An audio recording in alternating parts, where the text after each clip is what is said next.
It suggests some people who may have been exposed don't need to be tested if they don't show symptoms. But as Stephanie LaChance from our sister station learned today, the CDC might be reversing course.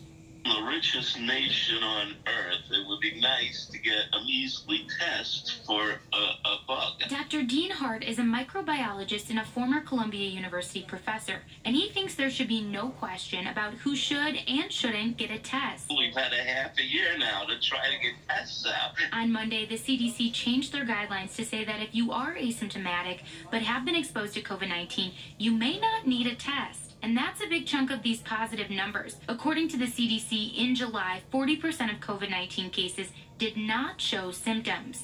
I believe if you're asymptomatic, you could still be fighting the virus. Dr. Carlos Baliero, medical director for critical care at CHI Memorial, says it's important to take your own situation into context and think about whether or not you could potentially be around people. You either have lung disease yourself, or you have kids who are back in school, and you're trying to not have that exposure. But right now, Dr. Dean Hart says these CDC guidelines are still just suggestions.